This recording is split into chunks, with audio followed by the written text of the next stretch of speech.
Assalamu alaikum, and welcome to another episode of Justice for All Now. I'm your host, Hena Zuberi. You're watching us on Muslim Network TV, America's only Muslim-focused TV channel.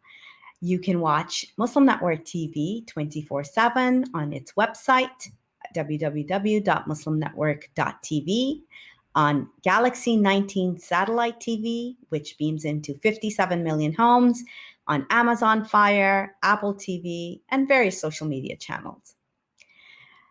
Today, we're going to be talking about Yemen. Racked by war, cholera, and now coronavirus, the country faces the world's worst famine in decades.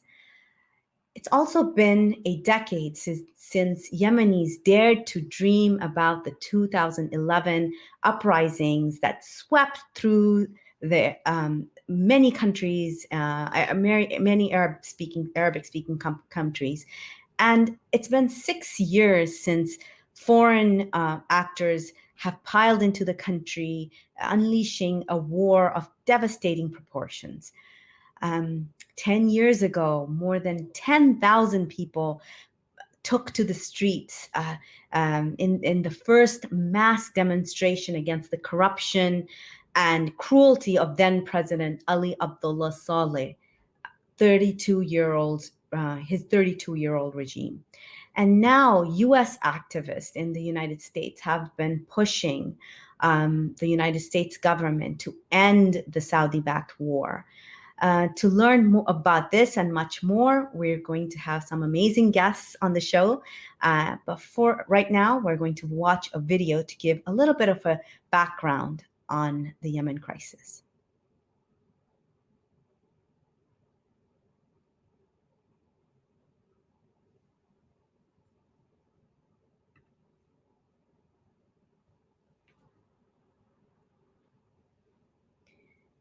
I think we might be having a little bit of a issue with the video. So we'll just, okay, there it is. The UN quite rightly says it's the largest humanitarian disaster anywhere in the world. Just think about that for a moment. The largest humanitarian disaster anywhere in the world.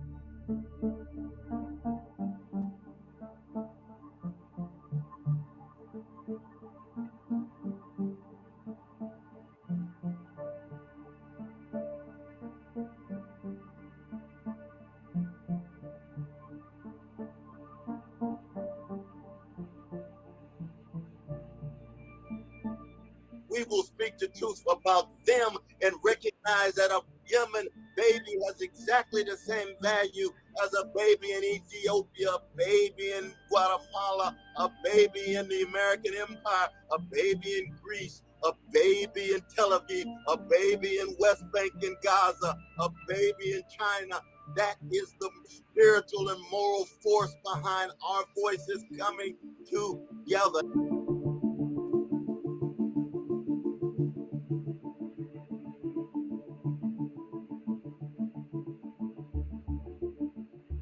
As a Yemeni Canadian, I call on Prime Minister Justin Trudeau to end the $15 billion arms deal with Saudi Arabia.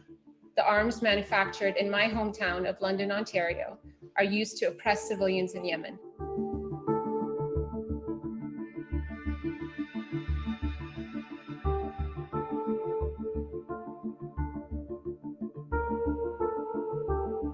President Biden, you unjustly entered this war back in 2015.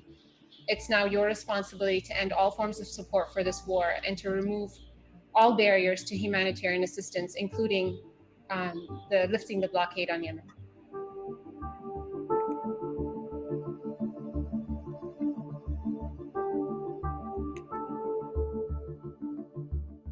And we should end our support for the Saudi-led war in Yemen.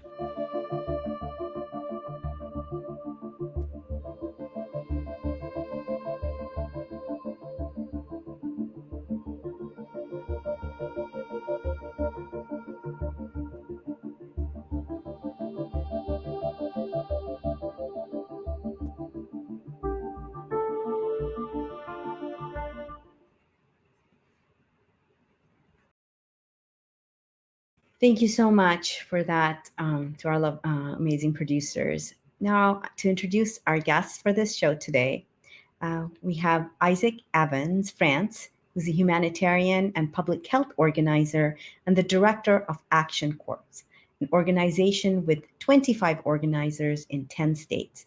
Action Corps champions justice and solidarity with people most affected by climate disasters and violent conflict. In 2020, he coordinated a network of organizations representing tens of millions of Americans in successfully advocating for the United States to unblock a global stimulus for COVID relief.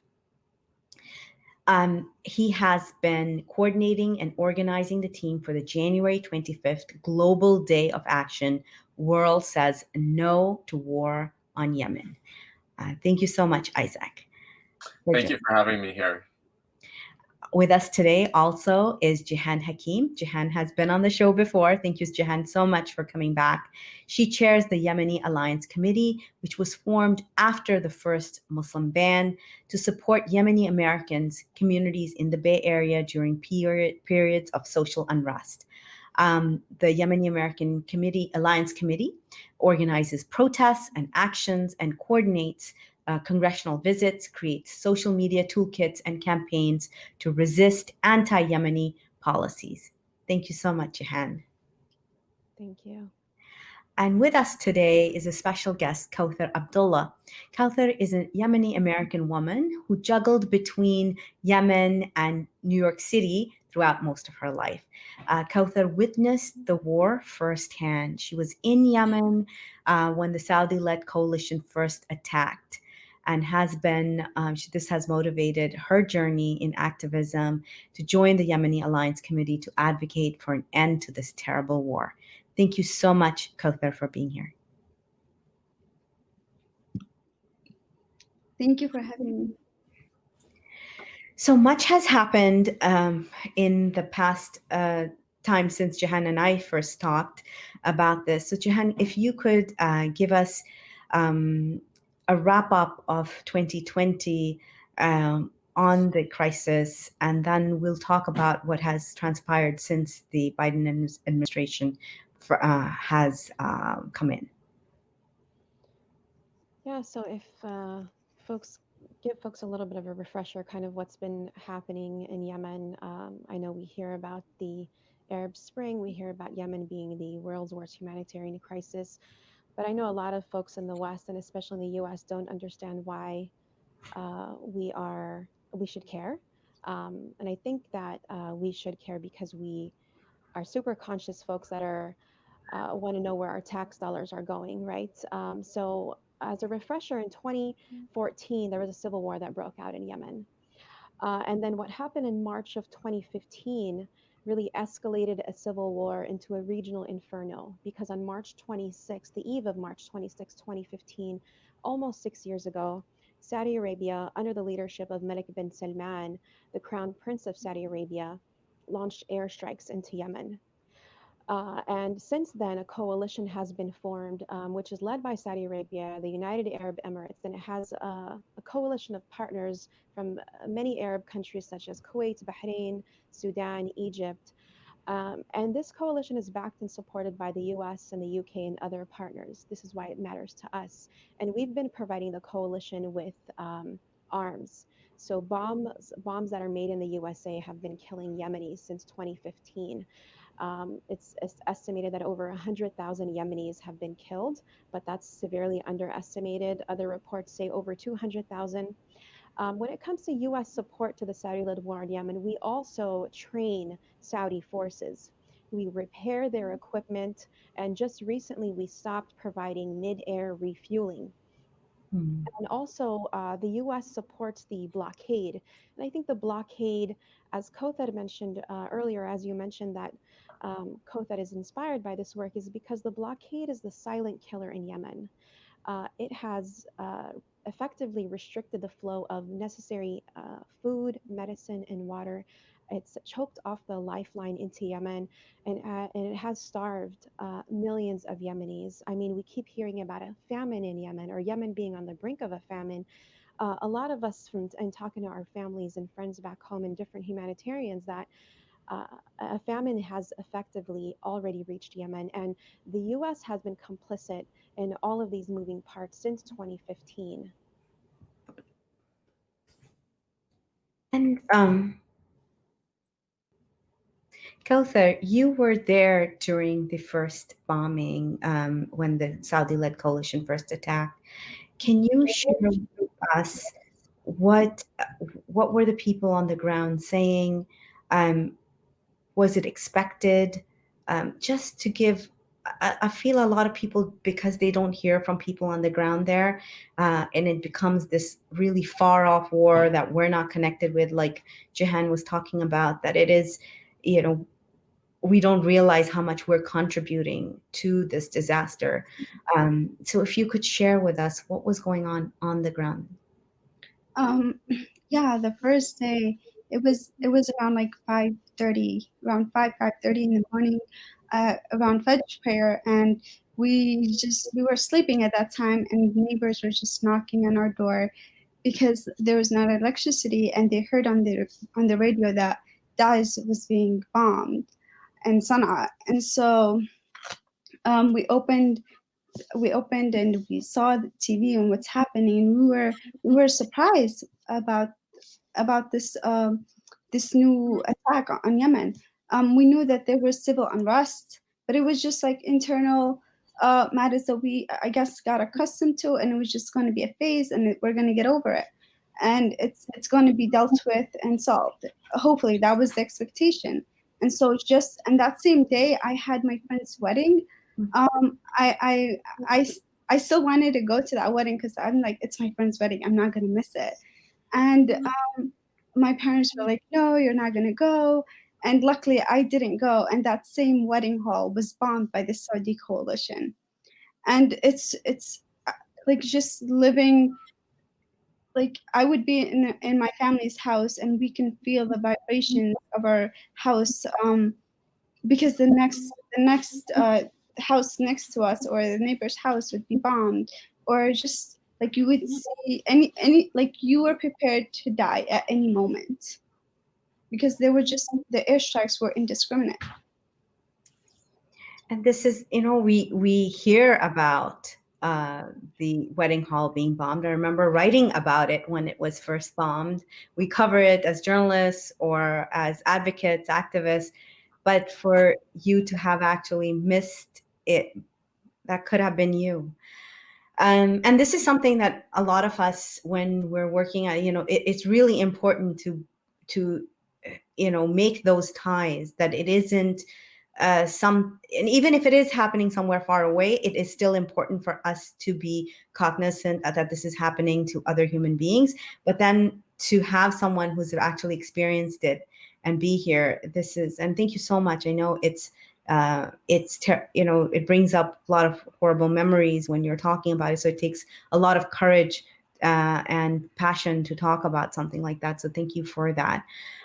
Isaac, you've been involved in this work for how long? Can you share a little bit about your background and how you got involved in the work against the war in Yemen? Sure. So the reason that I most care about this is because my tax dollars are being used to train and provide logistical support and other military support to the Saudi-led coalition in Yemen. And so by being an American, I am, and my government is supporting the largest humanitarian crisis in the world, according to the UN. And that's just not acceptable to me. And it's not acceptable to the members of my organization, Action Corps, that the United States would be waging war against the poorest country in the Middle East and bombing civilians time after time. This war was not announced from Riyadh. It was announced from Washington, D.C. nearly 6 years ago. And that's partly why we decided that we needed to reach out to people from other countries, because it's not just the U.S. that are backing the Saudi-led coalition in Yemen. And a week ago, on Monday, January 25th, with the Yemeni Alliance Committee and Stop the War UK and 385 organizations from 28 countries signed on to a joint call to protest last Monday, and tens of thousands of people around the world protested in cities across the world, as well as joining together for an online rally, demanding that our Western governments and the US being first and foremost, stop arming the Saudi-led coalition, stop providing support for this war to continue. And we are in a critical moment where President Joe Biden promised as a campaign pledge to stop US participation. And so we're calling on him to make good on that promise. And you who are watching this show can pick up your phone if you're in the United States and call 1-833-STOP-WAR. And when you call 1-833-STOP-WAR, you will be able to talk to the office of your member of Congress and let them know that it's important to you that the US stop all support for the Saudi-led coalition in Yemen. And we are calling on our members of Congress to introduce a Yemen war powers resolution and hold the president to his word. I have a question about the support for this Saudi-led war on Yemen. Is it ideological? Is the United States agreeing with the values of the Saudis for their reasoning for this war? Or is it to maintain trade alliances? What is your reading of this war? Jehan, you want to take this? I can jump in. I honestly believe that the Saudi Arabian and the U.S., the alliance, is definitely ideological, and it's also strategic. Not ideological in a sense where religion or spirituality plays a role, but both Saudi Arabia and the United States have had a relationship that dates back to, since the exploration of oil of the 1930s. So definitely the U.S. and Saudi Arabia, that alliance, namely, is political and economic. Saudi Arabia also is the U.S.'s largest foreign military sales customer, while the U.S. is the world's largest arms exporter. So there's definitely a lot to be made. There were over $110 billion worth of arms sold to the coalition under the Obama administration. And then under Trump, there were contracts totaling $350 billion. Some of these contracts are currently under pause or review by the Biden administration, which are a positive.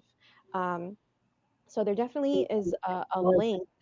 In addition to the the policy when it comes to U.S. policy when it comes to Yemen has always been through the countering terror or CVE framework, and having Saudi Arabia as an ally, who are also Yemen's neighbors, they play a critical role for the U.S. in curbing terrorism, which Saudi Arabia is supposed to theoretically support, when in reality, Saudi Arabia has been arming ACAP, and then in the south, the United Arab Emirates has been arming the other faction, the STC in the south. So, definitely there's an alliance there that is rooted in a lot of interests and money.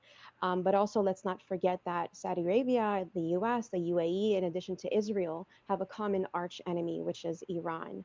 And so the unity to thwart Iran's role in Yemen also serves the interests of these countries, which is also why we're seeing a normalization of the UAE with Israel via the Abraham Accords. Trump was also pushing Mohammed bin Salman to establish a public relationship with Israel. So this entanglement, is multi-layered.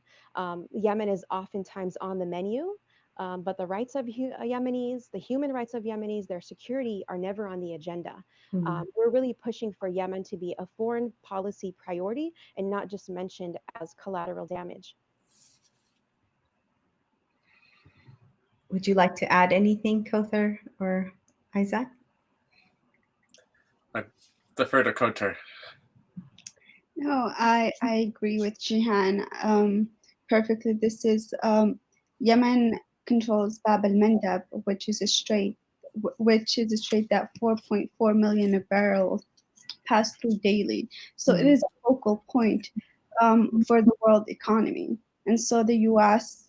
must ensure that its allies have its don't have a problem with accessing oil or trading oil to the world. So today, a Guardian article came out, and it says in there, it quotes Sheikh Ahmed Abdul Qadir Hussein Al Mahdur, one of the senior leaders of the area. He says when the Emiratis and the Saudis came, they said they would invest in water projects. And then the Emiratis wanted us to send our men to fight for them. And when we refused, they decided to scare us into it instead. Can you share with us how the breakup of how how Yemenis are being pitted against each other by these foreign powers? I can jump in.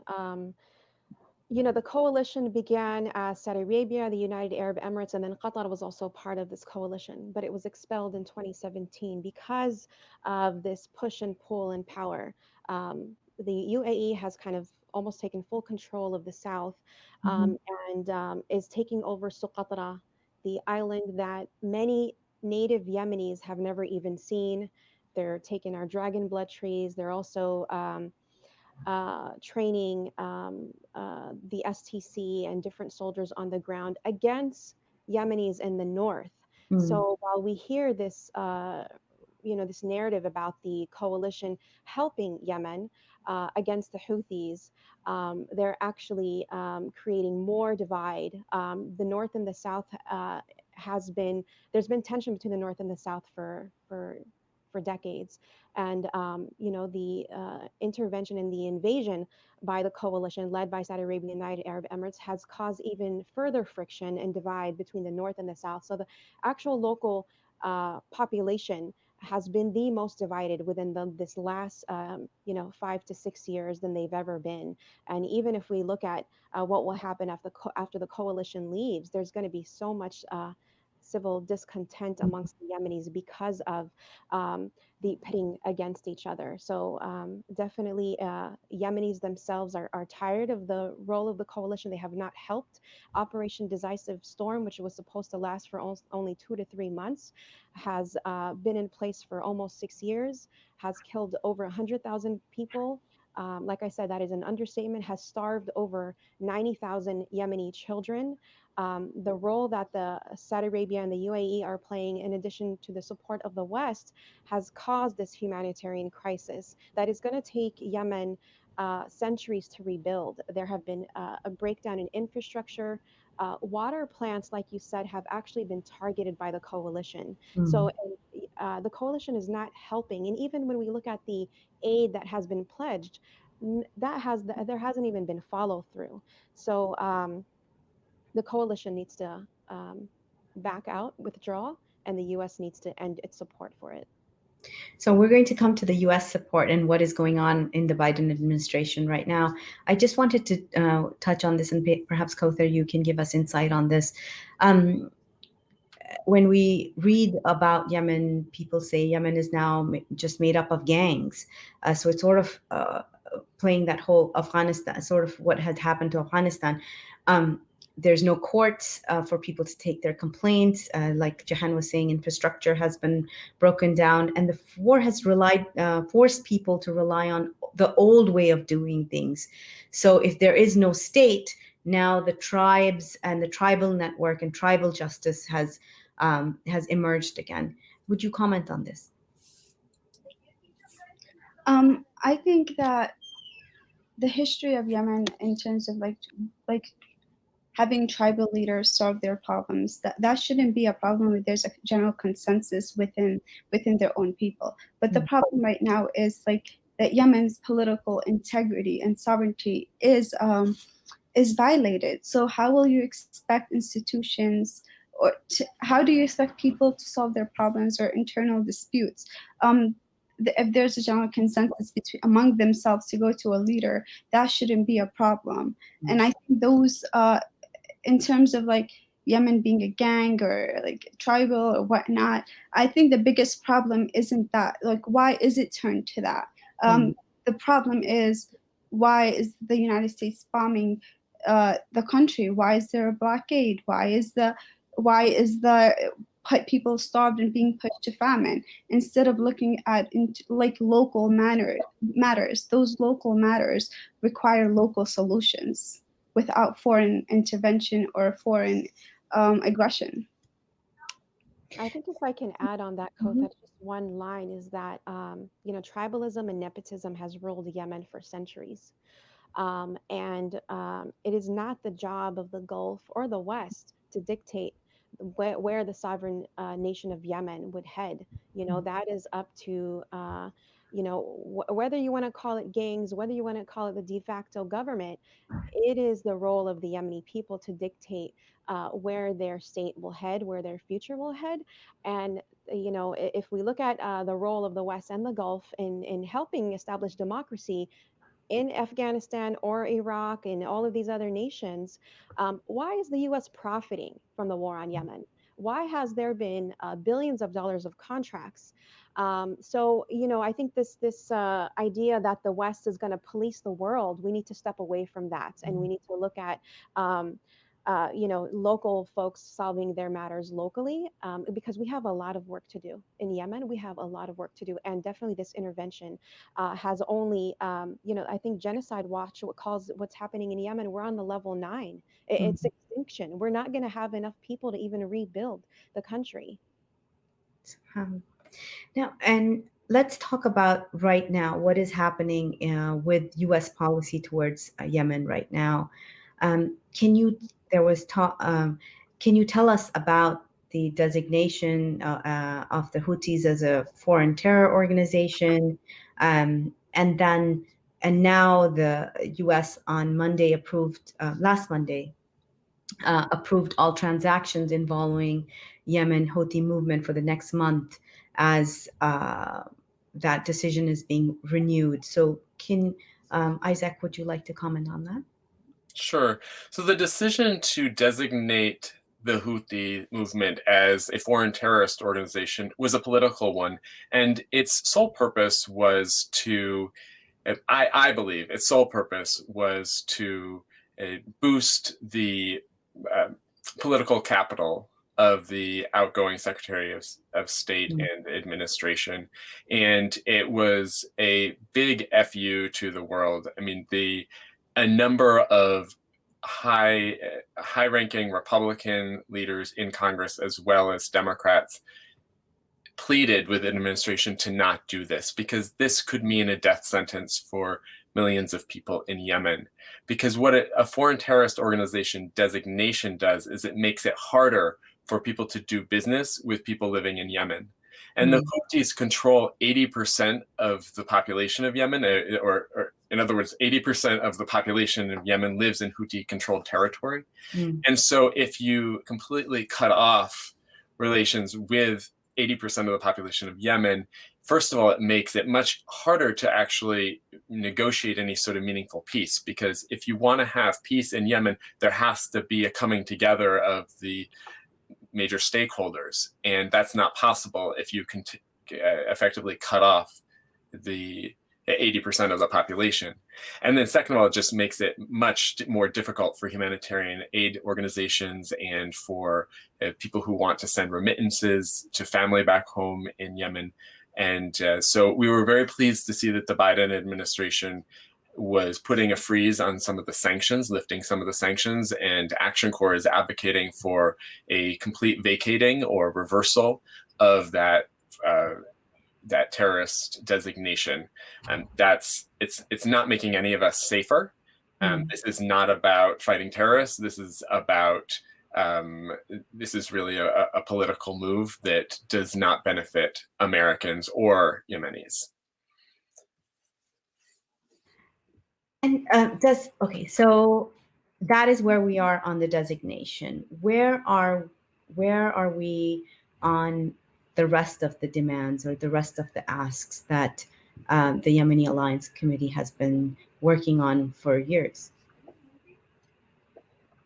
Thank you, Isaac, for reminding folks that this FTO designation is not going to hurt the Houthi movement. It is going to starve millions of Yemenis. I want to remind people that because we oppose this FTO designation, means that we are standing with the people of Yemen who are reliant on this aid. Over 80 to 90% of Yemen is reliant on aid. So, Biden promised Yemeni Americans two things: that he would rescind the unconstitutional Muslim ban and U.S. support for the war on Yemen. On day one, Biden rescinded the Muslim ban, which has separated families for almost 4 years, and that's a good first step. Mhm. So we're hopeful that the past doesn't repeat itself, because we know that the Obama, Biden was under the Obama administration in 2015, and it was that administration that allowed for the sales of arms and all of this military support, the targeting assistance, the logistical support, the repairing of weapons, the training of soldiers, of Saudi soldiers. So Biden has been quoted several times throughout his campaign, and even after winning, to vowing to end endless war in Afghanistan and the Middle East. And specifically naming that this administration will end U.S. support to the Saudi-led war on Yemen. So while the new U.S. executive branch and the new administration is referring to ending support on the war in Yemen, we want to make clear that they acknowledge that what this support is, and what it's looked like since 2015. So we would like and we demand an end to the sale of arms to Saudi Arabia and the United Arab Emirates. We want an end to the U.S. Upholding the Saudi-imposed blockade.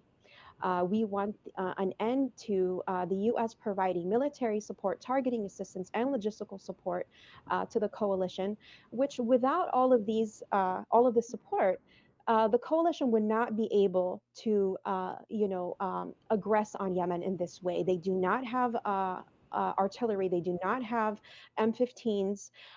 They do not have all of this equipment that is, has caused the world's worst humanitarian crisis on Yemen. And lastly, we are calling for a restoring and expanding aid into Yemen, because aid has been politicized and it's been used as a weapon. And this last piece of wanting the Houthis to be designated as FTOs is another tactic to starve Yemenis into submission.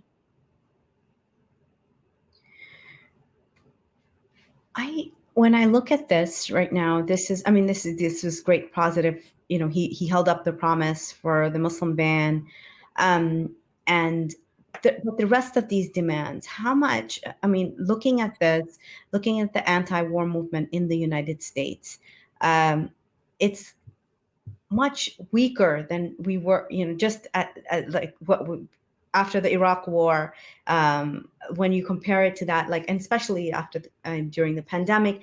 Isaac, I want you to really share with us what are some ways that those of us concerned with how our tax dollars are being used to fund these gigantic wars, the war in Yemen, the war in Afghanistan, Iraq, other places. What can we do on a daily basis to, and especially if you could comment on weakening the power that these gigantic corporations have over our Congress? That's one of the things that's been most inspiring to me about this organizing work with this Yemen Can't Wait group, with people from 385 organizations from 28 countries who've joined together to say that stop arming Saudi Arabia, Yemen can't wait, and who called for last week's Global Day of Action, in which tens of thousands participated on the ground and online.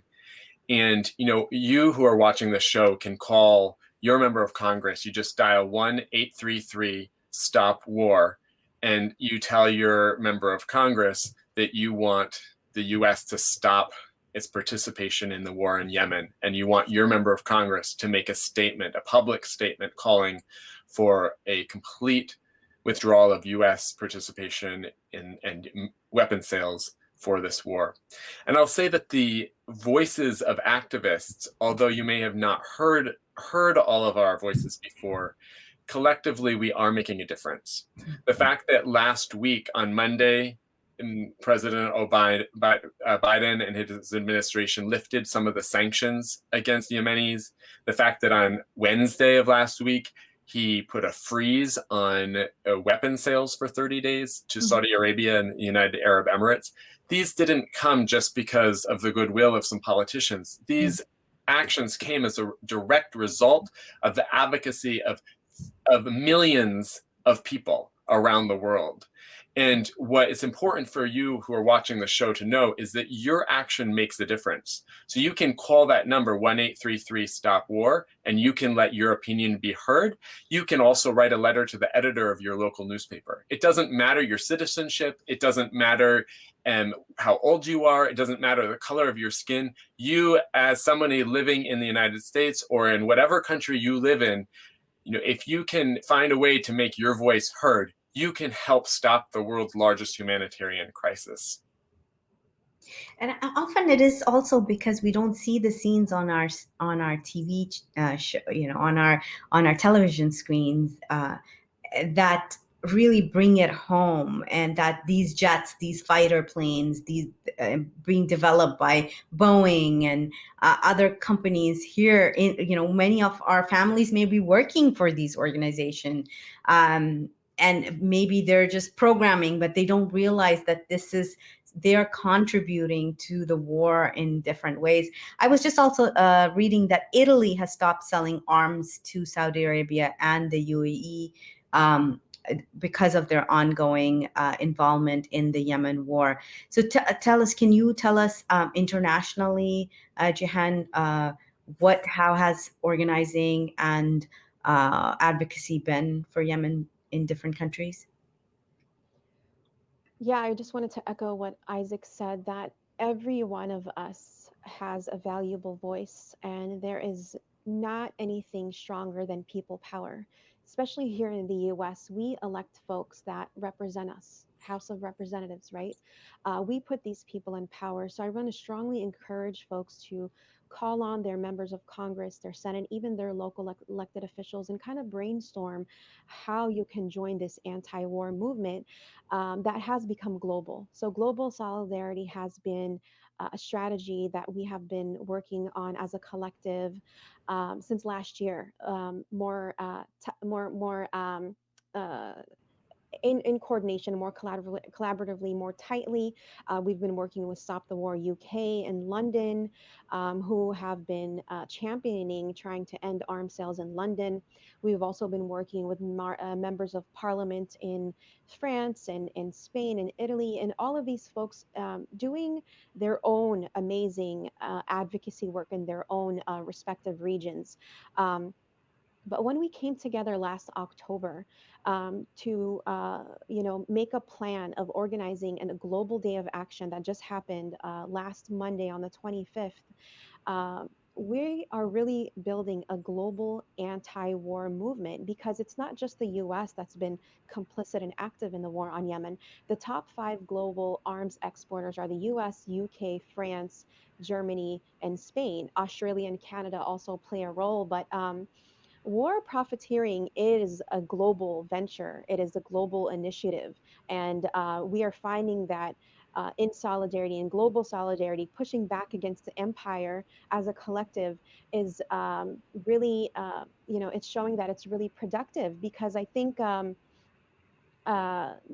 empire profits or thrives on us doing things in our silos.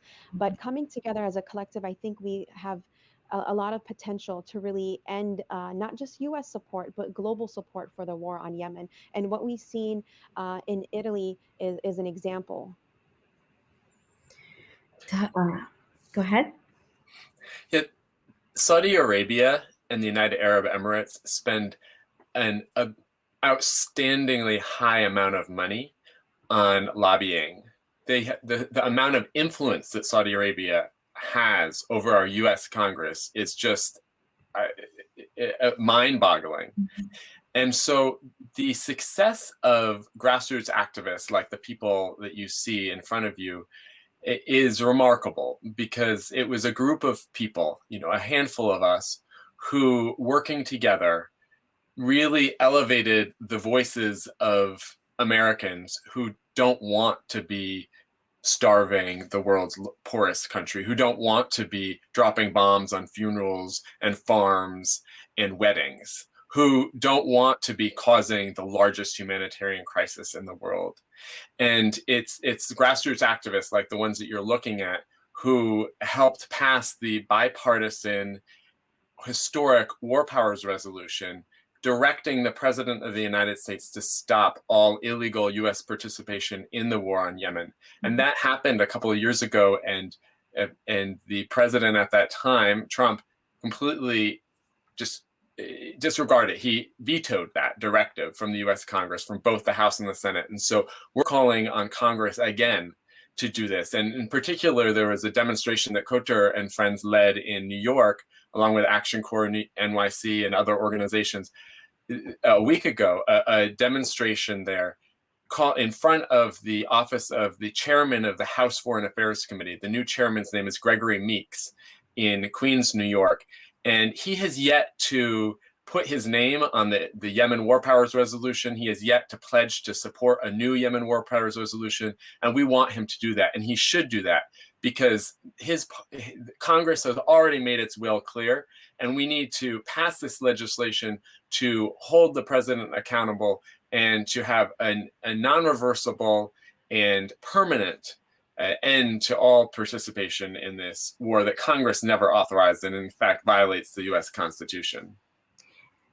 Thank you, Isaac, for that. And I just wanted to make a comment. The last time I was in Saudi Arabia, and I remember being in Medina, to our Muslim audience, I wanted to share this tidbit. Many of you have seen that there are many renovations that are taking place in the Prophet's Mosque, but they've been on hold. The hotels at the edge of the city are old and in condition that cannot really keep up with all the pilgrims. And through my talks, I was talking to a lot of people on the ground and other scholars there, leadership there. And one of the things that was common that we found out is that Saudi Arabia does not have money to renovate the Prophet's Mosque because they're spending their money in bombing Yemeni children and families. And just to put that in context, that these are the custodians of our holy sites, and for them to be doing this. And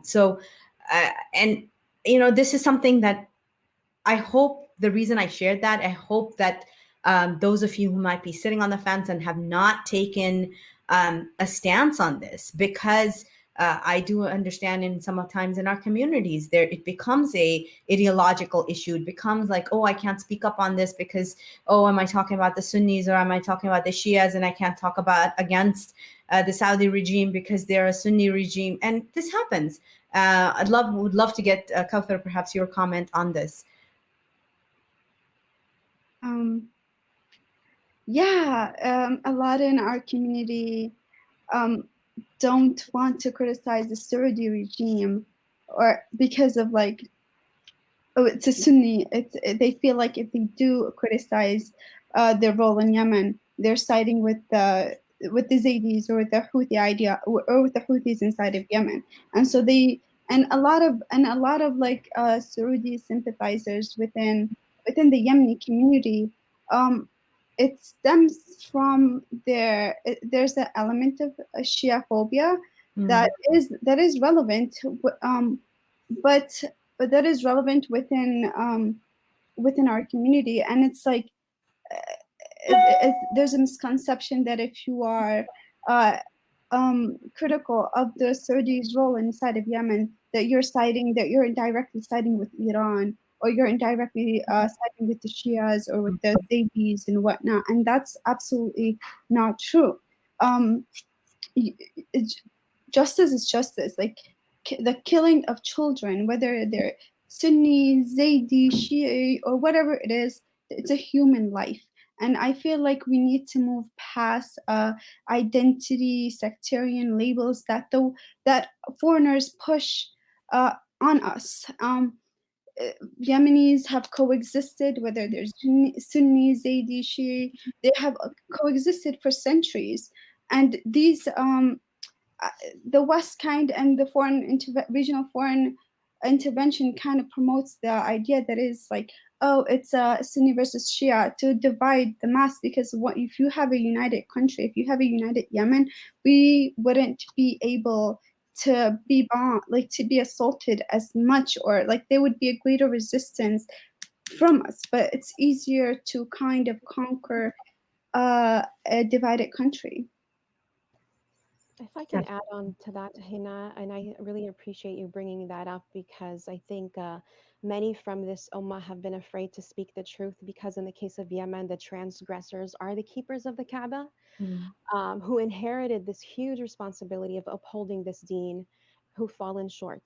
Who've fallen short on protecting Yemenis, they've fallen short on protecting Palestinians, who've fallen short on protecting the Muslim world, and have actually digressed when it comes to spreading the truth, the haqq, with their halal discos and all of these new reform policies that we're seeing. We're seeing a trend to really secularize the Gulf anyways. MBS himself is a self-proclaimed reformer of this deen. And we know that the UAE has been, already normalized relationships with the apartheid state of Israel, which is a slap in the face to our Palestinian brothers and sisters. And even with these obvious transgressions, many Muslims are silent. They're Gulf apologists. There's an ayah in the Quran that reminds me of these wealthy Muslim nations, where Allah subhanahu wa ta'ala says in Surah Al-An'am, when they became oblivious to warnings, we showered them with everything they desired. But just as they became prideful of what they were given, we seized them by surprise.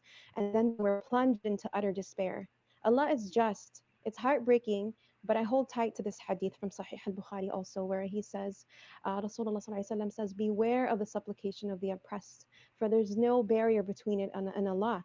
And the oppressors are not just the white masters or the establishment or capitalism or the disbelievers. They can be from among us, and they are. So I welcome folks to read about Yemen's history before we became known for poverty and war. And this isn't a sectarian war. I want to remind folks that what's happening in Yemen, it is not inherently a sectarian war. And who said that Saudi Arabia is the Sunni empire? They are not freeing anyone from anything. They are causing mass starvation and genocide. And that's something that I strongly encourage folks to be independent thinkers, critical thinkers, and know that Allah subhanahu wa ta'ala is watching us. And we have an opportunity and a privilege as American citizens, where political dissent is not we're not going to be executed. We're not in Saudi Arabia. We're not Khashoggi. So we do have an upper hand living in the West, where we can do something, and that we should. And as Muslims, it is wajib for us to do. Thank you so much, Jehan, for that. Thank you. It just puts everything in perspective. I do urge everybody to visit the Yemeni Alliance Committee website. We'll be showing that, and the Action Corps website. Look at the Yemeni Advocacy Toolkit. If you aren't involved, do get involved. It's never too late. And the more voices that come into the picture, the more people that are, it's a new Congress, the 117th Congress just went and, has just been brought in. And there are many new Congress people who perhaps have never heard of Yemen before, or they might be experts on it. We don't know, but it's incumbent to reach out to them and educate them if they need that education. So Isaac, I'm going to give you the last word on this. Please, let us know what else we can do. I had the opportunity to go to a demonstration a few years ago and in New York, and there was somebody there who was live streaming to people in Yemen. And when I got home and I was looking in my Facebook account, I was looking at the comments that people had written. And there was so much, I could tell there was so much despair on the part of folks who had been in a country that was being bombed by my country, where United States made bombs were being dropped on the brothers and sisters of people who were watching this live stream. And some of the comments that I saw were like, thank you for giving us hope. Thank you for reminding us that we're not alone. And so I just want to say to the people who are from Yemen who might be watching this, that you're not alone. You're not forgotten. I'm deeply upset by the role that my country has had in the suffering that you and your people have experienced, and that I'm committed to spending whatever time and energy that I can and must to do what I can to stop the largest humanitarian crisis in the world and to stop this needless suffering of your people. Thank you to all of you who've been, we are all busy, and to take time out to be on this show, I really, really appreciate it. And for those of you watching, Justice for All works on Muslim minority causes, but that doesn't mean that we don't support where our own are oppressing our own. So this is that what we can do is highlight the work of others who are leading the work. And I hope all of you who support us also support the Yemen Alliance Committee and Action Corp, and really, really get to know their work and support them financially, as well as with your calls, with the calls to action, and making, when they put out an action out there, do it. For the rest of you, I do want to also remind us tomorrow night at 8 o'clock, we will be having the second panel on Tuesday, 8 p.m. On Hindutva in the United States, especially in schools and university. This is another hateful ideology that is spreading in the United States and affects many of us. And once again, the forces of oppression unite together. So we see Zionists and Hindutva uniting together and affecting many of our children in schools right here in the United States. So please join us. You can register at justiceforall.com/events. Thank you so much to all my guests for being here today. Thank you to our producers for this excellent show today. And you can watch us on Muslim Network TV, on Galaxy 19 satellite, Roku Fire, Amazon TV. Thank you so much. Assalamu alaikum.